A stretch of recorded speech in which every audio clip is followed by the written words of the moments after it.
Avvocato Marco Gianesini, oggi è arrivata una sentenza del TAR che mette un punto fermo su una questione che è nata un anno fa. In pratica la sentenza del TAR del Veneto annulla il commissariamento del CSV, ma prima di tornare alla sentenza ripercorriamo un attimino rapidamente la storia per chi non la ricordasse.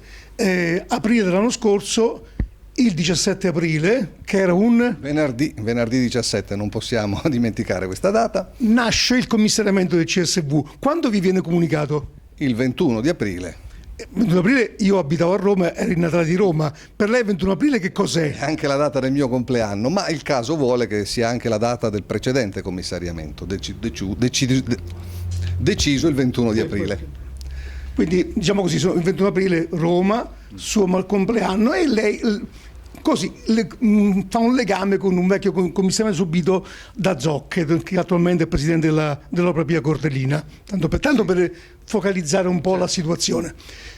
Intanto cos'è il CSV e cos'è il volontariato in rete di cui lei è tuttora presidente? Allora, il volontariato in rete è il coordinamento di circa 190 associazioni della provincia di Vicenza che ha ottenuto, a seguito di un bando del COGE, la gestione del CSV di Vicenza. Questa gestione... Il COGE è il comitato di gestione dei fondi regionali per il volontariato che, diciamo, controlla nella regione Veneto tutti i CSV che sono presenti in ogni provincia. Appunto il 21 di aprile c'è stato notificato un provvedimento in base al quale il CSV veniva commissariato, quindi questo provvedimento non ha coinvolto noi, cioè il coordinamento delle associazioni è rimasto in piedi, tant'è che abbiamo fatto ricorso al TAR e io sono tuttora presidente di questo coordinamento. Il CSV è il Centro Servizi per il Volontariato, un organismo presente in ogni provincia del Veneto e anche d'Italia, non sempre, in alcuni casi coincide con la regione, quindi ce n'è uno solo per regione, ma nel Veneto ce n'è uno per ogni provincia. Il Centro Servizi per il Volontariato eroga servizi e consulenze per il volontariato in genere, che sia iscritto o non sia iscritto all'albo regionale. Questo è quello che noi abbiamo fatto fino alla data del 21, però va segnalato che alla fine... Una cosa che volevo, visto che lei è più loquace di meno, che mi ha colpito in alcune informazioni, ricordo che noi abbiamo seguito come Vicenza Più prima le cose belle del CSV, le tante iniziative di questo centro che è rinomato a Vicenza per tutte le attività che supporta, poi arrivando fino alla costruzione alla modernizzazione e la messa in opera di una sede che penso che sia estremamente funzionale. E poi abbiamo seguito nella fase del caso CSV, che è scoppiato una mattina all'improvviso, in cui, leggendo il giornale locale, il CSV era dipinto come una sede, uso un termine un po' forte, ma quello sembrava, di malfattori, soldi buttati al vento, assunzioni dell'ex presidente fatta così tanto per farla. Era dipinto come un classico caso di malaffare vicentino o veneto. Sì. Il 21 aprile, dice lei, le è stato notificato il commissariamento. Quando sarebbe cessata la vostra attività? La nostra attività sarebbe comunque cessata alla fine del mese di aprile, quindi è evidente... Quindi il 30 di aprile? Sì, e quindi è evidente che un commissariamento fatto 9 giorni prima, mi pare, 9 giorni prima della scadenza naturale, ha delle finalità particolari, voglio dire. Ma forse volevano darvi una lezione. Sì, ed è quello che è stato scritto adesso nero su bianco con la sentenza, perché la sentenza in pratica conferma che il comportamento del COGE è stato volutamente e inutilmente aggressivo nei nostri confronti. In altre parole, ci si è voluto, ha detto bene, dare una lezione e con un commissariamento che non trova giustificazione nei nostri. Può darsi che abbiamo compiuto degli errori, sicuramente delle imperfezioni nella nostra gestione ci sono state o ci saranno state, ma ci sono anche negli altri CSV, soltanto che noi evidentemente abbiamo pestato qualche piede che non dovevamo pestare e quindi ci siamo ritrovati con una sanzione del tutto sproporzionata. Il commissariamento. Confermo, perché perlomeno ho letto, anche se rapidamente, la sentenza, che è stata anticipata dallo stesso giornale che vi ha dipinto come tra i peggiori di Vicenza, Oggi però le cose le leggevo, non erano molto chiare, quindi vorrei un po' cercare di chiarirle, perché rendere in termini tecnici quello che è una sentenza è un po' complicato, perché dire l'avvocato Gianesini è un malfattore è facile, spiegare perché non lo è forse in qualche caso ci dedichiamo meno attenzione ed è un po' più complicato. Il 21 aprile viene comunicato il commissariamento, il 30 aprile sarebbe comunque cessata la vostra attività, per cui sarebbe dovuto partire un nuovo bando. Quindi lei si chiede perché a 9 giorni si viene commissariati. Comunque questo poi la sentenza risponde un pochettino a questo argomento qui. Subentra il nuovo commissario che è...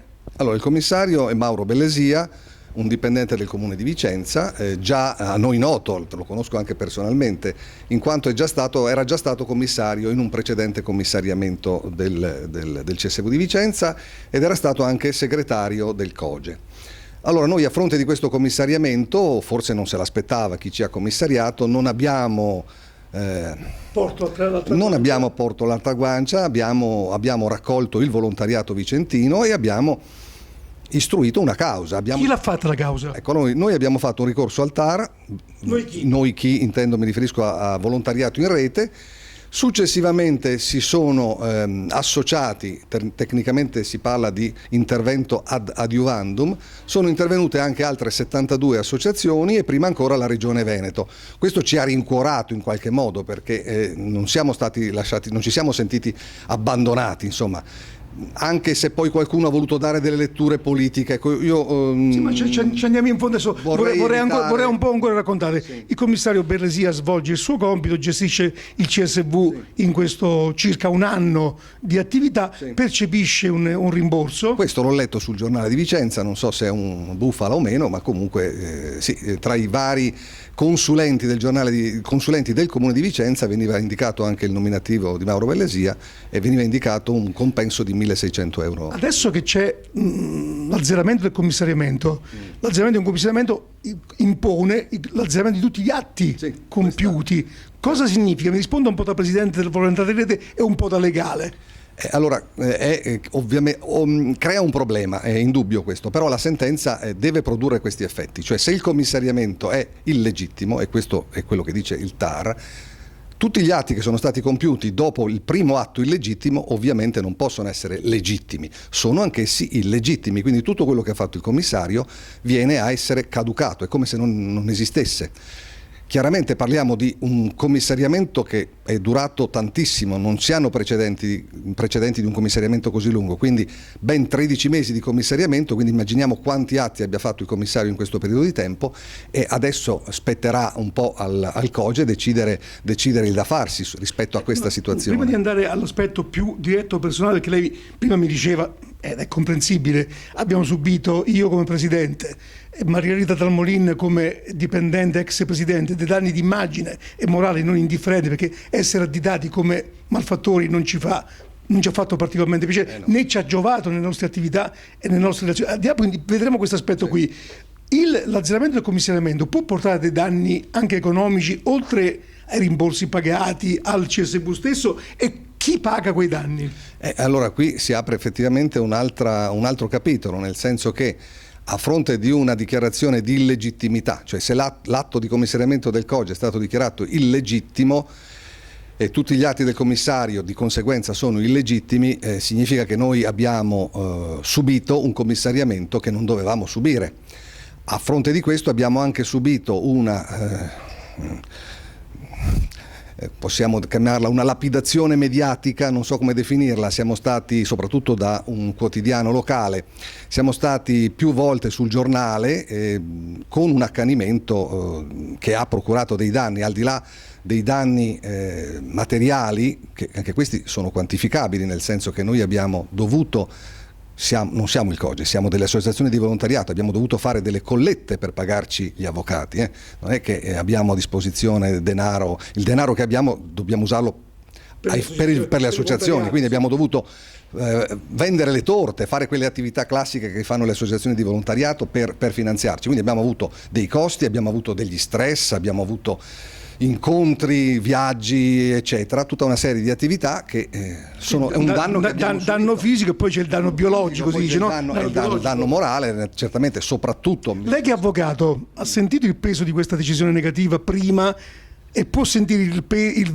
la libertà, la liberazione di questa soluzione, e è pesata nella sua attività in senso negativo con i suoi clienti questo marchietto che le era stato messo? Allora, questo marchio infamante, diciamo, l'ha subito soprattutto la ex presidente, la Maria Rita Dal Molin. Quella che spendeva soldi a go-go, quella che aveva uno stipendio così trovato per caso. Sì, esattamente. Lei ha sicuramente subito, è stata proprio nell'occhio del ciclone e ha subito, sia nel luogo di lavoro, sia sulla stampa, sia da altre associazioni di volontariato che hanno dato credito a tutto quello che veniva detto, quindi ha subito un linciaggio mediatico. Io prendo l'impegno con lei, come ho fatto altre volte, di leggere i documenti prima di esprimermi completamente, ma onestamente leggere quella sentenza di assoluzione, se diamo ancora una fiducia ai giudici, è importante. Tanto, ripeto, l'ho letta non da legale, l'ho letta un po', però conoscendo l'argomento ho visto che è stata molto puntuale, perché ha motivato punto per punto le decisioni. Non è la prima sensazione, poi non è